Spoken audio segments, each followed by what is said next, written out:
तुम बिन कौन हमारा प्रभु जी, तुम बिन कौन हमारा, तुम बिन कौन हमारा, तुम बिन कौन हमारा प्रभु जी, तुम बिन कौन हमारा, तुम बिन कौन हमारा। यार मिले बहुत तेरे लेकिन मिला न कोई सहारा, मिला न कोई सहारा।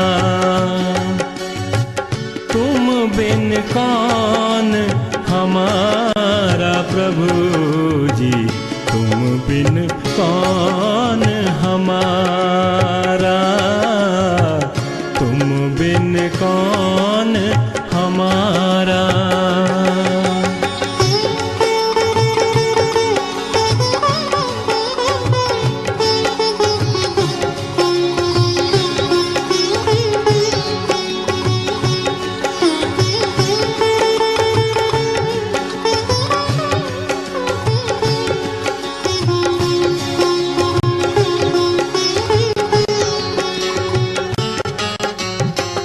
सुख का दुख है जीवन साथी, जैसे दीपक के संग बाते। सुख का दुख है जीवन साथी, जैसे दीपक के संग बाती। सुख ही सुख उसको मिलता जिसे मिल जाए साथ तिहारा, मिल जाए साथ तिहारा। तुम बिन कौन हमारा प्रभु जी, तुम बिन कौन हमारा, तुम बिन कौन हमारा।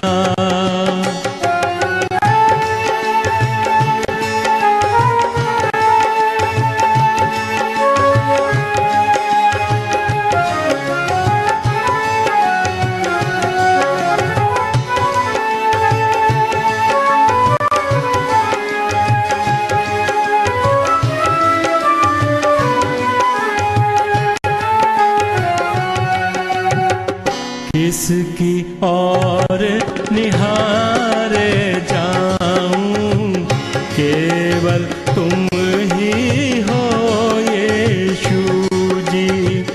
किसकी और निहारे जाऊं, केवल तुम ही हो यीशु जी। सोया द्वार तिहारे आया, मिलता तुमसे सहारा, मिलता तुमसे सहारा। तुम बिन कौन हमारा प्रभु जी, तुम बिन कौन हमारा, तुम बिन कौन हमारा।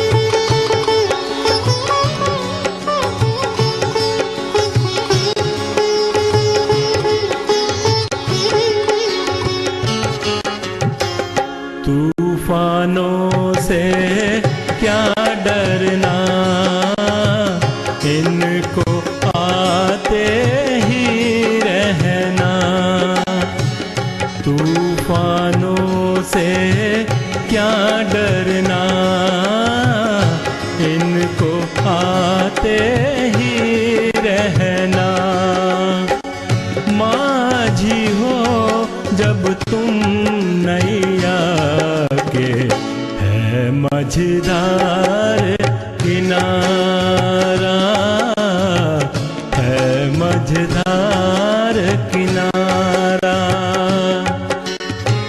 तुम बिन कौन हमारा प्रभु जी, तुम बिन कौन हमारा, तुम बिन कौन हमारा।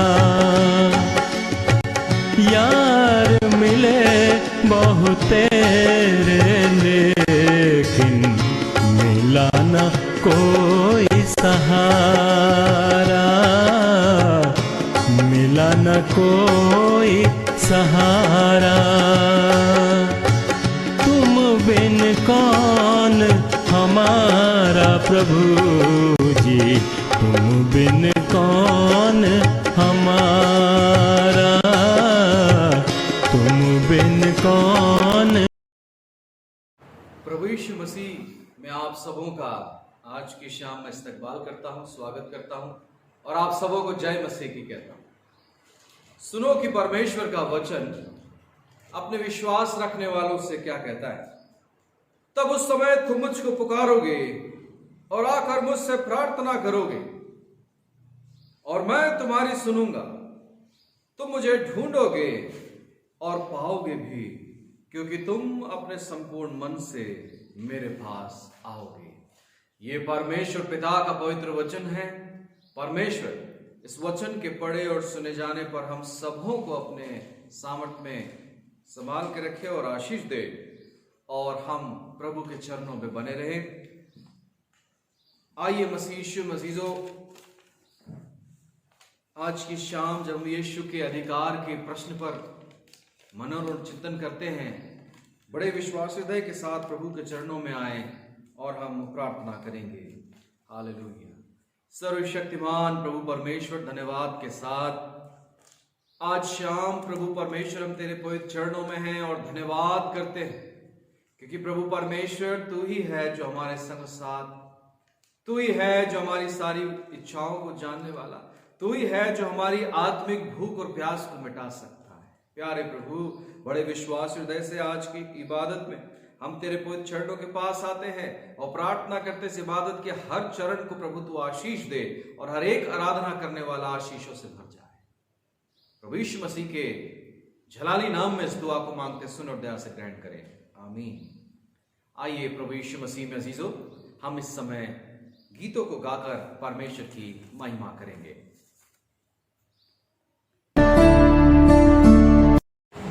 प्रभु यीशु मसीह के पवित्र नाम में आप सबको जय मसीह की। दुर्भोग सप्ताह के आज के दूसरे दिन मसीह यीशु मसीह को जब हम शाम को बैठ कर इबादत कर रहे हैं, प्रभु की महिमा कर रहे हैं, प्रभु की तारीफ कर रहे हैं। आज जब भी प्रभु यीशु मसीह ने मंदिर को शुद्ध किया था और दुकानदारों की दुकानें पलटने की, मसीह यीशु मसीह को हम आज मिलकर अपने मन की शुद्धिकरण के लिए प्रभु से कह सकें, ये मेरा हाल है प्रभु, ये मेरा दान है प्रभु, हम तेरे यश का दान करते हैं, तेरा वरदान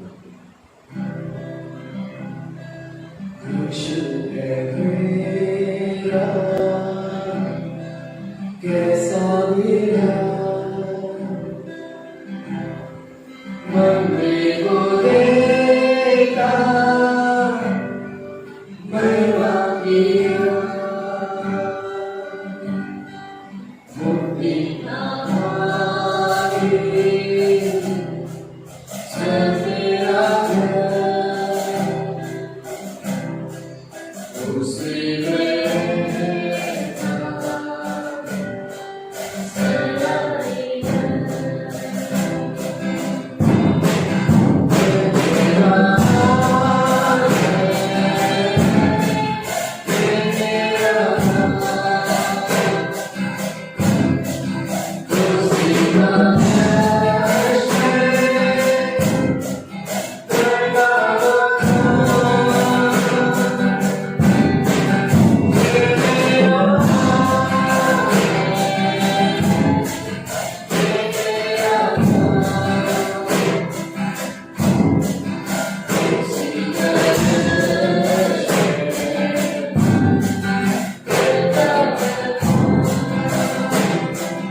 यीशु मसीह में अजीजों, हम सब मिलकर प्रार्थना में अपने सिरों को झुकाएं। सर्वशक्तिमान प्रभु परमेश्वर, धन्यवाद के साथ आज की प्यारी शाम हम तेरे पवित्र चरणों के पास आते हैं। हृदय की गहराई से प्रभु तुझे धन्यवाद देते कि तूने हम सबको इस काबिल समझा कि हम आज की शाम प्रभु परमेश्वर प्रभु यीशु तेरी महिमा के लिए आज हम सब ऑनलाइन प्रार्थना सभा में शामिल होने पाए हैं। हम धन्यवाद करते हैं, धन्यवाद करते प्रभु तूने हम सबको संभाला। प्रार्थना करते प्रभु जी अपनी महिमा के निमित्त हमें इस्तेमाल करें। प्रभु जी हम प्रार्थना करते हमारे सारे गुनाह अपराधों को क्षमा करें और सिर्फ प्रभु हमारे जीवन से अपनी खिदमत करें। हम प्रभु धन्यवाद करते हैं उन सारी प्रार्थनाओं के लिए। हम धन्यवाद करते प्रभु तेरी महिमा के लिए। धन्यवाद करते प्रभु परमेश्वर हमारी उन सारी प्रार्थनाओं को सुनकर चंगाइयां और जरूरतों को पूरा करने के लिए। पिता परमेश्वर दया से तुझे धन्यवाद देते हैं डॉक्टर तनु फेलोस के लिए जिनको प्रभु तूने चंगाई बख्शी। हम धन्यवाद करते प्रभु परमेश्वर पूरे फेलोस परिवार के लिए जो कोविड इन्फेक्टेड हुए प्रभु परमेश्वर और अब स्वस्थ हैं। हम धन्यवाद करते मिस्टर नेल्सन सिंह के लिए। हम धन्यवाद करते प्रभु परमेश्वर कि तूने उन्हें चंगाई बख्शी और अब वो पहले से बेहतर है। यीशु मसीह के नाम से हम प्रार्थना करते जो शारीरिक कमजोरियां हैं ओ प्रभु परमेश्वर सारी शारीरिक कमजोरियां दूर हो सके। प्रभु जी आज बड़े विश्वास हृदय के साथ भाई लीजू वर्गीस को प्रभु तेरे सामर्थ्य हाथों में सौंपते हैं और प्रार्थना करते अद्भुत प्रभु है जो तूने चंगाई बख्शी और उनकी सारी शारीरिक कमजोरियों को दूर किया। प्रभु परमेश्वर प्रार्थना करते उस भाई को पूर्ण चंगाई दे। ऑपरेशन के बाद प्रभु परमेश्वर जो शारीरिक कमजोरियां दुर्बलताएं आई हैं प्रभु सारी शारीरिक कमजोरियां और दुर्बलताएं यीशु मसीह के नाम से जाती रहे। पिता परमेश्वर हम बड़े बोझ के साथ अपनी कलीसिया के सारे बुजुर्गों को प्रभु तेरे सामर्थ्य हाथों में सौंपते हैं। धन्यवाद करते प्रभु जो लगातार तेरे खिदमतगारी को अंजाम देते हैं। प्रभु परमेश्वर लगातार तेरी सेवा में तेरे चरणों में बने रहते हैं। प्रार्थना करते मसीह यीशु के नाम से वो सब के सब तंदुरुस्ती को हासिल करे। प्यारे प्रभु आज पुनः बड़े विश्वास हृदय के साथ तेरे सामने हम अपने आप को रखते प्रभु जी और प्रार्थना करते प्रभु कि जब तेरे सामने सवालों को रखा गया, तेरे सामने प्रश्नों को रखा गया तो प्रभु परमेश्वर तूने अपनी प्रभु जी पवित्र परमेश्वर पिता की सामर्थ्य उन सबों को जवाब दिया। प्रभु हम भी तुझसे प्रार्थना करते हैं कि प्रभु परमेश्वर इन कठिन परिस्थितियों को जवाब देने के काबिल हमें बना। जो परिस्थितियां हमारे सामने हैं प्रभु हमें सिखा कि हम एहतियात बरतना सीखे। प्रभु हमें सिखा कि जो नियम कानून प्रभु संक्रमण को फैलने से रोक सकते प्रभु उन्हें हम सीख सके और प्रभु परमेश्वर सब के सब हमारी प्रिय कलीसिया हर एक परिवार सुरक्षित रहने पाए। प्रभु हर एक सुनने वालों को आशीष दे। कलाम प्रभु जब आज प्रचार किया जाए प्रभु परमेश्वर तेरा अद्भुत आशीष तेरा अद्भुत फजल सबों के ऊपर में हो और प्रभु परमेश्वर में से हर एक को तो अपनी आशीषों से भर दे। आज की शाम प्रार्थना करते हैं जिनके जीवन में जरूरतें हैं उन सब की जरूरतों को पूरा करें। जिनकी जिंदगी में तलाश है प्रभु उन सब की तलाशों को समाप्त कर। और प्रभु परमेश्वर हम प्रार्थना करते हैं जो लोग तेरी ओर निहार रहे प्रभु उन सब की जरूरतों को और आवश्यकताओं की पूर्ति करना। बड़े विश्वास हृदय के साथ और समर्पण के साथ हम सब अपने आप को तेरे पवित्र चरणों में सौंपते हैं और यीशु मसीह के नाम से इस दुआ को मांगते जिसने ऐसी दुआ कहना सिखलाया। हे हमारे पिता तू जो स्वर्ग में है तेरा नाम पवित्र माना जाए, तेरा राज आवे, तेरी इच्छा जैसे स्वर्ग में पूरी होती है वैसे इस पृथ्वी पर भी हो। हमारे दिन भर की रोटी आज हमें दे और जैसे हमने अपने अपराधियों को क्षमा किया वैसे हमारे अपराधों को क्षमा करें। परीक्षा में डरना परंतु बुराई से बचो क्योंकि राज पराक्रम और महिमा अब और सदा तेरी है। आमीन। मसीह यीशु मसीजो आइए इसके पहले कि हम यीशु के अधिकार के प्रश्नों पर मिस्टर आर.एच. प्रेम जी के द्वारा से परमेश्वर के वचनों को सुने मनन करें। आइए हम कुछ गीतों को गाकर परमेश्वर की महिमा करेंगे।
परमेश्वर का धन्यवाद आज के दिन के लिए, इस समय के लिए कि परमेश्वर ने जीवन में एक बार फिर मेरे को अवसर दिया कि मैं आपके साथ परमेश्वर के पवित्र और जीवित वचन पर कुछ देर बातचीत कर सकूं, उस पर अपना मनन आपके सामने रख सकूं, आपके साथ विचार विमर्श कर सकूं।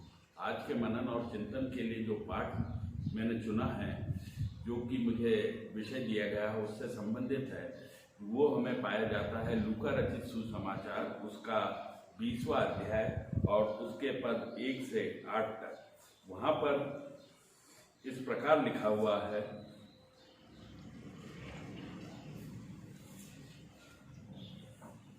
एक दिन ऐसा हुआ कि जब वह मंदिर में लोगों को उपदेश देता और सुसमाचार सुना रहा था, तो महायाजक और शास्त्री पुरनियों के साथ पास आकर खड़े हुए और उससे कहने लगे, हमें बता, तू इन कामों को किस अधिकार से करता है और वह कौन है जिसने तुझे यह अधिकार दिया है? उसने उनको उत्तर दिया कि मैं तुमसे एक बात पूछता हूँ, मुझे बताओ, मैं यूहन्ना का बपतिस्मा स्वर्ग की ओर से था या मनुष्यों की ओर से था? तब वे आपस में बात करने लगे। यदि हम कहें स्वर्ग की ओर से, तो यह कहेगा, फिर तुमने उसकी प्रतीति क्यों न की? और यदि हम कहें मनुष्यों की ओर से, तो सब लोग हमें पथराव करेंगे, क्योंकि वे सचमुच जानते हैं कि यूहन्ना भविष्यवक्ता था। सो उन्होंने उत्तर दिया, हम नहीं जानते कि वह किसकी ओर से था। यीशु ने उनसे कहा, तो मैं भी तुम्हें नहीं बताता कि मैं काम किस अधिकार से करता हूँ। इस जो पद आपके परमेश्वर का जो वचन आपके सामने पड़ा, उसके अंदर आज हम लोग कुछ देर पद 2 के ऊपर विचार करेंगे। 2 के ऊपर मैं आपके साथ अपने विचार शेयर करना चाहता हूँ, जहाँ पे प्रभु यीशु मसीह से पुरनीय, भविष्यवक्ता और महायाजक आके प्रश्न कर रहे हैं, और प्रश्न वो उनका ये था कि किस अधिकार से करता है और वो कौन है, किसने तुझे ये अधिकार दिया है। इसके अंदर हम ये देखते हैं कि जो 3 लोग आए या जो 3 लोगों का वर्णन मिला हमें सामने, वो है, एक तो उसमें महायाजक हैं, दूसरे उसमें एक शास्त्री हैं और तीसरे पुरनीय हैं। महायाजक मतलब हाई प्रीस्ट हो गए, पुरनीय मतलब एल्डर्स हो गए और शास्त्री हो गए। ये तीनों के तीनों जो लोग थे या जो तीनों लोगों का जो समूह था, ये यहूदियों की एक सर्वोच्च सभा का प्रतिनिधित्व, सहेंद्रियन का प्रतिनिधित्व करते हैं। और ये तीनों के तीनों लोग, तीनों का जो समूह है, 3 लोगों का या 3 तरह के लोगों का जो समूह है, ये चर्च के या मंदिर के कुलीन व्यक्तियों का समूह है, जो कि जिनके पास मंदिर के अधिकार थे, जो मंदिर के कार्य गतिविधियों की, रीति रिवाजों का निर्धारण करते थे और बताते थे क्या सही है क्या नहीं है। ये उन लोगों का समूह था और ये आके प्रभु यीशु से प्रश्न कर रहे हैं कि किसने अधिकार दिया, कौन है और किस अधिकार से कर रहा है। प्रश्न ये उठता हमारे सामने, क्या ये परिस्थिति परमेश्वर के पास पहली बार ही आई? प्रभु यीशु मसीह के सामने इस तरह से अधिकार का प्रश्न क्या पहली बार उठा? जी नहीं। पर प्रभु यीशु के सामने अधिकार का प्रश्न सबसे पहले तब उठा जब परमेश्वर, प्रभु यीशु मसीह बपतिस्मे के पश्चात जब जंगलों में आत्माओं ने जब जंगल में ले गया था, और जंगल में जब वो 40 दिन और 40 निराहार था, तब शैतान ने उसकी परीक्षा ली थी। और शैतान ने आके भी प्रभु यीशु मसीह से प्रश्न किया था, पर उसका प्रश्न और पुरनियों, शास्त्रियों और एल्डर्स का जो प्रश्न है, उसमें एक बेसिक डिफरेंस था। उसके अंदर जो डिफरेंस था, वो डिफरेंस ये था कि शैतान ने आके सीधा डायरेक्ट प्रश्न पूछा था, और उसका प्रश्न ये नहीं था कि क्या अधिकार है, किसका अधिकार है, तू कौन है, किस अधिकार से कर रहा है। उसने सीधा सीधा प्रश्न ये किया, यदि तू परमेश्वर का पुत्र है तो इन पत्थरों से क्या रोटियां बन जाए।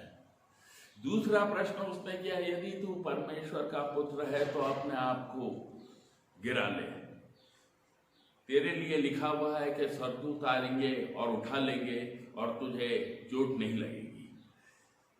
यहाँ पे एक डिफरेंस की बात ये है, या जो शैतान के प्रश्न की बात है, शैतान ने यीशु मसीह के अधिकार को चैलेंज नहीं किया। शैतान ये प्रमाण चाह रहा था प्रभु यीशु मसीह से कि वो प्रमाण दे दे कि वो परमेश्वर का पुत्र है, और वो ये जान रहा है कि ये परमेश्वर का पुत्र है। वो ये भी मालूम है कि उसे भविष्यवाणियों की जानकारी है, उसे ये भी मालूम है कि किताबों में क्या लिखा है, क्योंकि वो छठे पद में ये भी कहता है प्रभु यीशु से कि तेरे बारे में लिखा है कि स्वर्गदूत तुझे संभाल लेंगे, उठा लेंगे। सिर्फ वो प्रमाण चाह रहा है यीशु मसीह से कि तू बस ये कह दे या अपना प्रमाण दिखा दे कि तू परमेश्वर का पुत्र है। इसके अतिरिक्त एक और जगह हम पाते हैं, वहां पे भी प्रभु यीशु मसीह के बारे में ये पूछा गया कि ये कौन है जो ऐसा करता है। ये जो प्रश्न उठाया था, ये प्रश्न उठाया था फरीसियों ने। उन लोगों का ये कहना था कि ये सबत के दिन को भी पवित्र नहीं मानता है, ये ऐसा कौन इंसान है, ये ऐसा कौन इंसान है जो कहता है कि अब तेरे पाप क्षमा हुए हैं। ये कौन है, ये किस अधिकार से कह रहा है।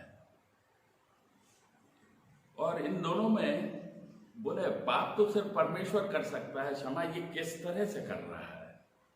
इस तरह के 2-3 वाक्य या इंसिडेंट बाइबल में हमें देखने को मिलते हैं कि यहाँ इन पुरनियों और शास्त्रियों ने जब प्रभु यीशु का अधिकार का या उनकी अधिकारिता का प्रश्न उठाया, तो उसके पहले भी ऐसे उदाहरण थे कि जब यीशु मसीह पर उसके अधिकार के बारे में कुछ प्रश्न उठे थे। पर प्रश्न ये उठता है अब हमारे सामने कि ये शास्त्रियों और फरीसियों, शास्त्रियों को, महायाजकों को, पुरनियों को प्रश्न करने की आवश्यकता क्या पड़ी। यदि हम देखते हैं तो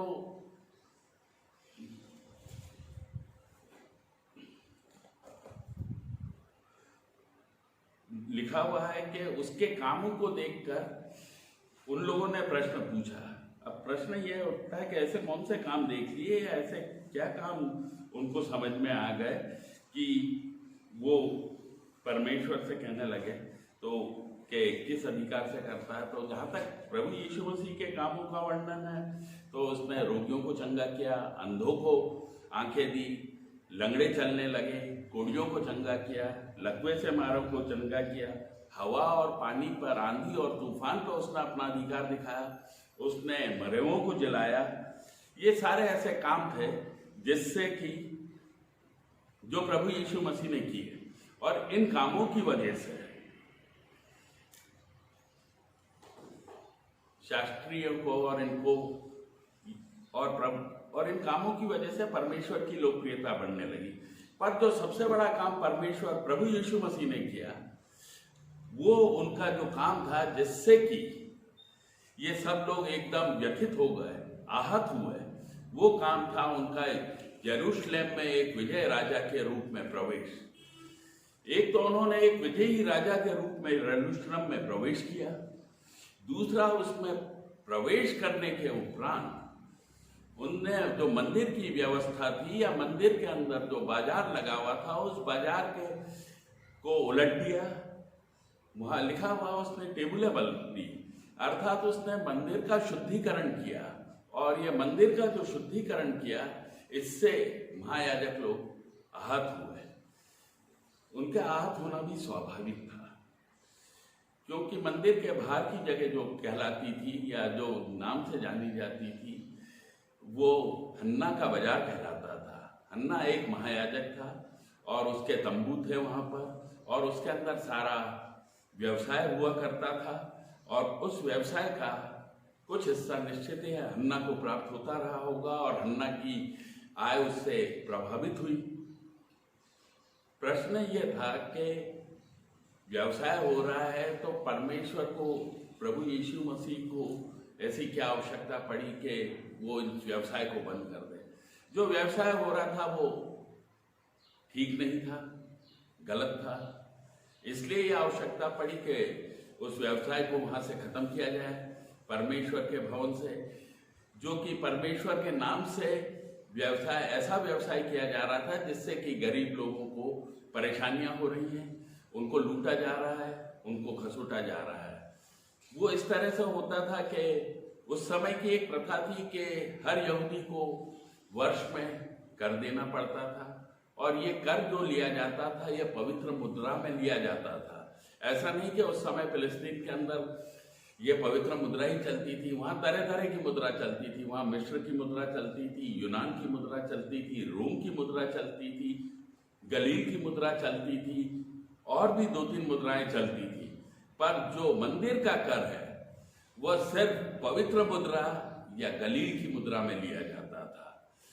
अब जो लोग आए हैं कर देने, उनके पास वो मुद्रा नहीं है तो उन्हें उसे एक्सचेंज कराना पड़ता था।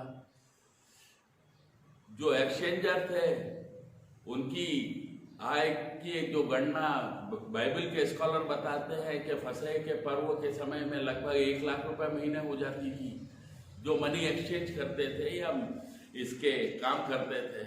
दूसरी बात ये थी कि वहाँ पशु पक्षियों की वो थी, उसके लिए भी एक बड़ा सिस्टम था। वहाँ पे पशु निरीक्षक थे, मंदिर की अथॉरिटी थी, वो लोग देखते थे पशु कैसा है, पशु बलिदान योग्य है अथवा नहीं है। पशु बलिदान योग्य है तो उस पशु की बलि वहाँ चढ़ सकती थी, अन्यथा उस पशु की बलि नहीं चढ़ सकती थी।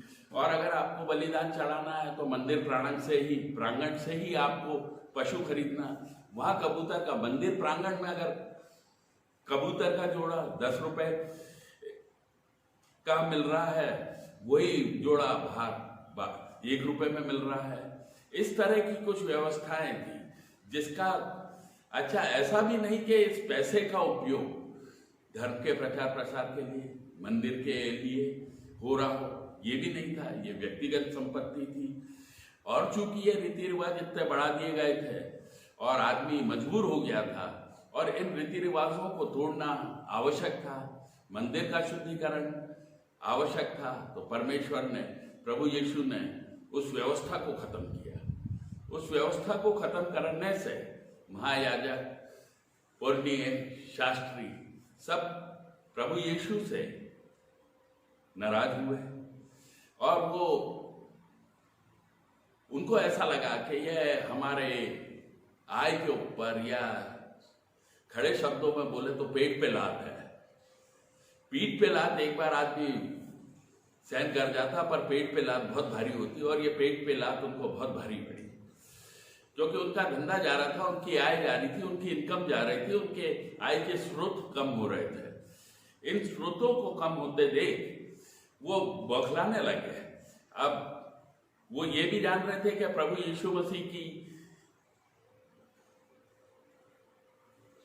प्रसिद्धि दिन प्रतिदिन फैलती जा रही है, लोग उसके फॉलोवर होते जा रहे हैं, लोग उसकी बात को मान रहे हैं, लोग उसके बातों को सुन रहे हैं, लोग उसके साथ हैं।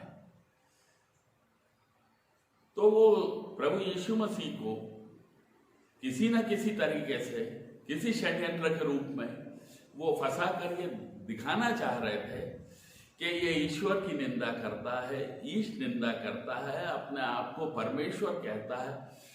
उसके सामने इस तरह का प्रश्न उन्होंने रखा, और प्रश्न ये था कि किस अधिकार से करता है, किसने तुझे अधिकार दिया? ये प्रश्न कौन पूछ सकता है कि किस अधिकार से करता है, या क्यों करता है, किस लिए करता है? या तो ये वो पूछ सकता है जो प्रभु यीशु मसीह पे विश्वास नहीं कर रहा है, जो भविष्यवाणियों पे विश्वास नहीं कर रहा है, उसे किसी भी चीज पे विश्वास नहीं है, इसलिए वो ये प्रश्न पूछ रहा है कि किस तरीके से वो ये क्यों कर रहे हो। दूसरी बात ये होती है कि ये प्रश्न पूछने कौन आए। प्रश्न पूछने जो आए, क्या सामान्य जन समुदाय आया कि प्रभु यीशु मसीह तुमने ये क्या कर दिया, क्यों उलट दी टेबल, क्यों भगा दिए इन लोगों को, हमको तो इनसे बड़ी सुविधा थी। जी नहीं, उनमें से कोई नहीं आया। Larger public was never asked any question. प्रश्न किसने पूछा? प्रश्न उसने पूछा जो धर्मों के ठेकेदार थे, और वो आके प्रश्न कर रहे हैं कि ये क्यों किया, ये किस अधिकार से किया। और ये प्रश्न पूछने का एकमात्र अधिकार ये था, एकमात्र कारण जो मैं समझ पा रहा हूं कि ये था कि उनकी आय के ऊपर उनने प्रहार किया था प्रभु यीशु मसीह ने। इसलिए क्या इन लोगों को मालूम नहीं था कि परमेश्वर प्रभु यीशु मसीह के साथ शैतान का क्या वार्तालाप हुआ? क्या उनकी जानकारी नहीं थी? निश्चित रही होगी। क्या इन्होंने, पर प्रभु यीशु मसीह ने इनको कोई स्पष्ट उत्तर नहीं दिया। वो ये उत्तर ये जानना चाह रहे थे, ये पूछना चाह रहे थे, या वो प्रभु यीशु मसीह से ये सुनना चाह रहे थे कि प्रभु यीशु मसीह उनसे कह दे मैं मसीह हूं, प्रभु यीशु मसीह उनसे कह दे कि मैं परमेश्वर का पुत्र हूं। परंतु जिससे अगर वो प्रभु यीशु मसीह उनसे ये कह देता कि मैं परमेश्वर का पुत्र हूं या मैं मसीह हूं, तो निश्चित ही ये प्रभु यीशु मसीह पर ईश निंदा का आरोप लगाकर उसके खिलाफ महाभियोग चलाने का वो काम करते हैं। परंतु प्रभु यीशु मसीह ने उनसे ये नहीं कहा। प्रभु यीशु मसीह ने उल्टा उनसे एक प्रश्न किया और उनसे ये प्रश्न पूछा कि यूहन्ना बपतिस्मा देने वाला था, वो स्वर्ग की ओर से था या मनुष्यों की ओर से? ये प्रश्न बड़ा टिकलिश प्रश्न था महायाजकों के लिए, शास्त्रियों के लिए, पुरनियों के लिए। वो प्रश्न टिकलिश इसलिए था कि यदि वो ये कहता है कि यूहन्ना स्वर्ग से था, तो तुम उसकी बातें क्यों नहीं सुनी, उसकी भविष्यवाणियां क्यों नहीं सुनी? क्योंकि यूहन्ना ने स्पष्ट रूप से कह दिया था कि मेरे बाद आने वाला मुझसे ज्यादा बलशाली है, मुझसे ज्यादा शक्तिशाली है, मैं उसके पैर की जूतियां उठाने के योग्य नहीं हूं। उन्होंने ये उसकी भविष्यवाणियों पे क्यों नहीं चले? उन्होंने आपस में वाद विवाद कर रहे, वो सब लोग क्योंकि पढ़े लिखे थे, समझदार थे, धर्म का ज्ञान था, उन्होंने आपस में वाद विवाद किया कि अगर हम लोग कहते हैं कि वो यूहन्ना स्वर्ग से था, तो ये उसकी आड़ लेके उनकी यूहन्ना की भविष्यवाणियों की आड़ ले सकता है। उन्होंने कहा कि अगर यदि हम कहेंगे मनुष्यों की ओर से, तो ये मनुष्य हमें जो यूहन्ना के फॉलोअर हैं, जिन्होंने यूहन्ना की बात को सुनकर बपतिस्मा लिया है, वो लोग हमारे विरुद्ध हो जाएंगे और हमारे खिलाफ कार्रवाई करेंगे। तो उन्होंने एक बीच का रास्ता निकाला, और उन्होंने बीच का एक रास्ता ये निकाला कि हम नहीं जानते कि वो कहां से था, वो स्वर्ग से था या मनुष्यों से था, कहां से था, हम नहीं जानते। जब उनका ये उत्तर यीशु मसीह ने सुना, तो उनने भी कह दिया कि मैं भी तुम्हें नहीं बताता कि मैं कहां से हूं। यीशु मसीह ने भी उन्हें बिल्कुल स्पष्ट रूप से ना बोल दिया कि मैं भी नहीं बताता कि तुम कहां से हो, मैं कहां से हूं या मैं कौन हूं, मैं किस अधिकार से काम करता हूं। यहाँ पे हम यदि ये देखते हैं कि महायाजकों और इनके व्यवहार में, तो इनके व्यवहार के अंदर एक चीज तो ये दिखती है कि इन्होंने अपने आप को किसी के साथ एसोसिएट नहीं किया, इन्होंने अपने आप को परमेश्वर के साथ एसोसिएट नहीं किया। अगर वो परमेश्वर के साथ एसोसिएट नहीं किया, मतलब उन्होंने परमेश्वर के विरुद्ध चले गए। वो या तो उसके साथ खड़े होते तो वो परमेश्वर के साथ में थे, पर वो उनके साथ खड़े नहीं हुए और वो बिल्कुल अलग हो गए। परमेश्वर के साथ नहीं है मतलब आप परमेश्वर के विरुद्ध हैं। दूसरी बात ये हुई कि उन्होंने महायाजक और शास्त्रियों ने इस तरह से अपने आप को एक तरह से परमेश्वर से अलग किया, दूसरी ओर उन्होंने झूठ का सहारा लिया। सच क्या था ये वो जानते थे। वो ये भी जानते थे कि यूहन्ना बपतिस्मा देने वाला किधर से है, उन्हें ये भी ज्ञान था, परंतु उन्होंने उन चीज़ों को नहीं माना। उन्होंने झूठ का सहारा लिया और झूठ बोला कि हम नहीं जानते। इस तरीके से उन्होंने, और झूठ का सहारा किसकी आवश्यकता पड़ती? झूठ के सहारे की उसे ही आवश्यकता पड़ती है जो कि आप में विश्वास नहीं करता, जो कि आपके ऊपर भरोसा नहीं रखता। झूठ वही बोलेगा जो कि आपसे प्रमाण चाहेगा। इसी तरह का ये प्रमाण इन महायाजकों ने, शास्त्रियों ने और पुण्यों ने प्रभु यीशु मसीह से चाहा गया। जहाँ तक प्रभु यीशु मसीह ने तो अपने उसमें कह ही दिया था कि मुझे सबका अधिकार दिया गया है और जो भी काम मैं करता हूँ वो पूरे अधिकार के साथ करता हूँ। यदि हम लूका रचित सुसमाचार उसका 4 अध्याय और उसका 42वां और 44वां पद देखे, 42 से 44 पद देखे, तो वहाँ पे ये उनका एक मिशन है। उनका मिशन ये है कि उन्हें परमेश्वर के राज्य का प्रचार करना है, उन्हें स्वर्ग के राज्य का प्रचार करना है, सुसमाचार का प्रचार करना है। ये उनका मिशन था और ये उनके जीवन का पर्पस था, ये उनका मूल उद्देश्य था जीवन का। परंतु ये लोग भविष्य महायाजक, शास्त्री और पुण्य इस चीज को समझने में असमर्थ रहे, प्रभु यीशु मसीह पर विश्वास करने में असमर्थ रहे, यूहन्ना बपतिस्मा देने की वाले की भविष्यवाणियों पर विश्वास नहीं कर पाए और वो यीशु मसीह की अधिकारिता के ऊपर प्रश्न करने लगे। यहाँ पे एक बड़ी आश्चर्यजनक बात है कि शैतान था, वो पहचान गया, उसने सीधा प्रश्न किया कि तू यीशु परमेश्वर का पुत्र है तो अपने आप को गिरा ले।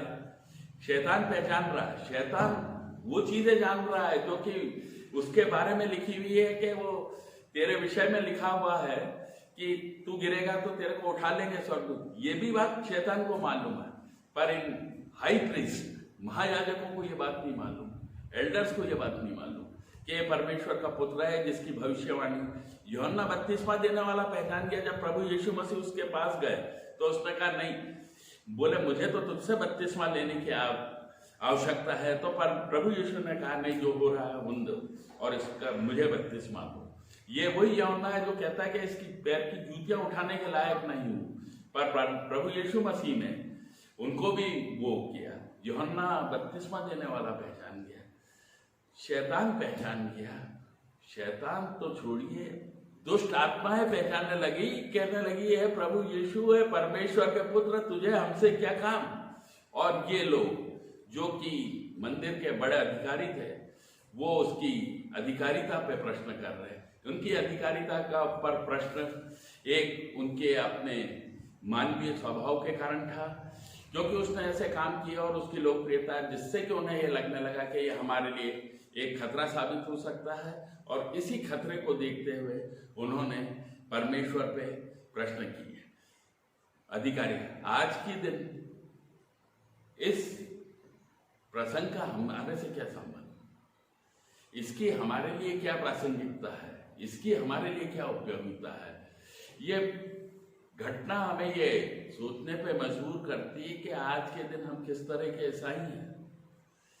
हम किससे प्रश्न कर रहे हैं, क्या हमने हमारे जीवन का अधिकार प्रभु यीशु मसीह को समर्पित किया या नहीं किया। वो तो 40 दिन जंगल में निराहार रहा और उसके बाद परीक्षा हुई और उस परीक्षा में वो तब तरीके से बाहर आया। जब वो परीक्षा पूरी हो गई तो शैतान वहां से भाग गया और लिखा हुआ है कि स्वर्गदूत वापस आकर उसकी सेवा टहल करने लग गए। 40 दिन की परीक्षाएं हमने भी दी हैं, हमने भी उपवास रखे हैं, हमारा क्या रिजल्ट है ये हमें सोचने की जरूरत है। 40 दिन के अंदर क्या हम शैतान की ही गुलाम रहे हैं, शैतान के ही काम कर रहे हैं। क्या हमने हमारे जीवन से घृणा बैर निकाल दिया, हमारा उपवास का फल क्या है, ये हमारे को सोचने की आवश्यकता है। क्या आज के दिन हमें ये सोचने पे मजबूर होना पड़ेगा कि हमने हमारे जीवन का अधिकार किसको दिया है, हमने किसकी अधिकारिता हमारे जीवन में ग्रहण की है? क्या हमने अपने आप हमारे जीवन में प्रभु यीशु मसीह के अधिकार को ग्रहण किया है? क्या हमने अपना समर्पण प्रभु यीशु को किया है? इन्हीं बातों के साथ मैं अपना वचन समाप्त करता हूँ। परमेश्वर आपके साथ। आमीन। आसमान और जमीन के खालिक और मालिक और हमारे जिंदा खुदा, आज के दिन इस पवित्र शाम में एक बार फिर तेरे चरणों पर आते हैं, अपने सिरों को झुकाते हैं और तुझसे प्रार्थना करते हैं कि परमेश्वर ऐसा वर दे कि हम तेरे वचनों को समझ सकें, तेरे वचनों के गूढ़ अर्थ को समझने पाएं और तेरे वचनों के हिसाब से हम हमारे जीवन का समर्पण करने वाले हो सके। हम हमारे जीवन में तेरी अधिकारिता को स्वीकार करने वाले हो सके। हम अपने जीवन का सारा अधिकार तेरे को समर्पित कर सके और हम हमारी इच्छाओं से वरन तेरी स्वर्गीय की इच्छाओं के अनुसार हम अपने आप को चलाने वाले हो सके। इस उपवासकालीन समय में तो हमारे जीवन में कार्य कर परमेश्वर, और ऐसा वर दे कि हम हमारी इच्छा से नहीं वरन तेरी इच्छा से चलने पाए। तेरे प्यारे बेटे हमारे प्रभु यीशु के नाम से मांगते हैं, दया से सुने और ग्रहण करें। आमीन।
मसीह मसीजो, आज प्रार्थना सभा में दुख भोग सप्ताह के लगभग हम अंतिम चरणों में पहुंच चुके हैं और हम परमेश्वर का धन्यवाद करते हैं आप सबों के सहयोग के लिए, आप सबों के धैर्य के लिए, जो प्रभु परमेश्वर में, प्रभु यीशु मसीह में लगातार हमारे साथ जुड़ रहे हैं। प्रभु आप सबों को बहुतायत के साथ आशीष दे और प्रभु अपनी महिमा में इस्तेमाल करे। मैं हृदय से धन्यवाद देना चाहूँगा मिस्टर आर.एस. प्रेम जी के लिए, जिन्होंने प्रभु परमेश्वर के वचन को आज हमारे साथ शेयर किया। यीशु के अधिकार के प्रश्नों पर हम सब ने मिलकर मनन किया। प्रभु का हम धन्यवाद करते हैं। भाई के द्वारा परमेश्वर के वचन की गहराइयों को उन्होंने हम सबके साथ शेयर किया। प्रभु उन्हें बहुतायत के साथ आशीष दे और हम परमेश्वर की महिमा में आगे बढ़ने जाएं। आगामी कार्यक्रम दुर्भोग सप्ताह, गुड फ्राइडे और ईस्टर के जो कार्यक्रम हैं, जो हमने शेड्यूल किया हुआ है, वो सभी शेड्यूल के मुताबिक किए जाएंगे। आने वाले दिनों में दिनांक 1 अप्रैल 2021 मॉन्डे थर्सडे की प्रार्थना शाम 7 बजे ऑनलाइन पर विधिवत रूप से जारी रहेगी, परंतु प्रभु भोज हेतु हमने जो इंतजाम किए हैं उसका पालन करते हुए आप सबों से निवेदन है, सुबह 8, 8:30 बजे से लेकर सुबह 10:30 बजे तक एवं शाम 4:30 बजे से लेकर शाम 6:30 बजे तक आप अपने समय सुविधानुसार चर्च भवन में आएं। प्रयास करें कि हम अपने परिवार के साथ आएं और अपने बुजुर्गों का और छोटे बच्चों का ख्याल रखें। जिनको सर्दी, खांसी, जुकाम, बुखार या किसी किस्म की कोई शारीरिक कमजोरी है, जो अस्वस्थ हैं, असमर्थ हैं, मेहरबानी से अपने घरों पर रहें। आप सबों से गुजारिश है कि आने वाले कल 1 अप्रैल 2021 प्रभु भोज हेतु सुबह 8:30 बजे से सुबह 10:30 बजे तक एवं शाम 4:30 बजे से 6:30 बजे तक आप चर्च भवन में आकर प्रभु भोज में शामिल हो सकते हैं। एवं मॉन्डे थर्सडे की आराधना कल शाम 7 बजे से ऑनलाइन विधिवत रूप से की जाएगी। जो विशेष गीत गुड फ्राइडे हेतु देना चाहते हैं, कृपया कर बुधवार शाम तक मुझे प्रेषित करें एवं ईस्टर पर्व के लिए कृपया शनिवार दोपहर तक मुझे प्रेषित करें। वचन सेवा के लिए आप सबों को जो रिस्पॉन्सिबिलिटी गुड फ्राइडे के दिन दी गई है, आप सबों से निवेदन है, किसी भी टेक्निकल असिस्टेंस के लिए आप पासबान से संपर्क करें एवं कॉन्टेक्चुअल प्रभु के वचन को शेयर करें। आप सबों से निवेदन है, कोविड प्रोटोकॉल का पालन करें। चूंकि आने वाले दिशा निर्देश एवं आदेशों तक चर्च भवन बंद रहेंगे, इसीलिए आप सबों से निवेदन है कि परिवार के साथ ऑनलाइन प्रार्थना सभाओं में शामिल हो गए। आप जो प्रभु चरणों में धन्यवादी भेंटों को, ऑफरिंग्स को प्रभु चरणों में समर्पण करना चाहते हैं, मेहरबानी से आप चर्च के अकाउंट में सीधे ऑनलाइन ट्रांसफर करें एवं ट्रांसफर के बाद पासबान को और चर्च ट्रेजरर को सूचित करना न भूलें। आगामी सभी सूचनाओं से आप सबों को अवगत कराया जाएगा। प्रभु आप सबों को बहुतायत के साथ आशीष दे, प्रभु आप सबों को धैर्य दे और इसी धैर्य के साथ हम प्रभु यीशु मसीह के विश्वास में आगे बढ़ते जाएं। बोलो प्रभु यीशु मसीह की जय। आइए मसीह यीशु मसीजो, हम प्रार्थना में शामिल होंगे। बेनेडिक्शन के साथ आज की प्रार्थना सभा को हम समाप्त करेंगे। प्रार्थना करें। सर्वशक्तिमान प्रभु परमेश्वर, हृदय की गहराई से धन्यवाद देते प्रभु कि तू अद्भुत है। हृदय की गहराई से धन्यवाद देते प्रभु कि तू सच्चा है और प्रभु परमेश्वर तू ही हमारे जीवन का मार्ग और रोशनी, जियाला है, तरक्की है। प्रभु हम तुझसे प्रार्थना करते हैं, हमारे जीवन का पथ प्रदर्शन करते रहे प्रभु, ताकि हम तेरी सेवा में आगे बढ़ सके, तुझ पर ईमान में और मजबूत होते जाए। प्रभु परमेश्वर हमारे जीवन के सभी प्रश्नों के तू ही उत्तर देना। धन्यवाद के साथ प्रभु यीशु मसीह के नाम में इस दुआ को मांगते सुन और दया से ग्रहण करें, आमीन। और अब उद्धार करता प्रभु यीशु ख्रीस्त का अद्भुत अनुग्रह, परमेश्वर पिता का अद्भुत प्रेम, अपवित्र आत्मा की सहभागिता और संगति ऑनलाइन प्रार्थना सभा में शामिल हुए तमाम दिल अजीजों के साथ, उनके परिवारों के साथ, तेरी मुबारक इस प्रिय कलीसिया के साथ और जगत के हर विश्वासियों के साथ प्रभु यीशु मसीह के दोबारा आगमन तक बनी रहे। आमीन आमीन आमीन।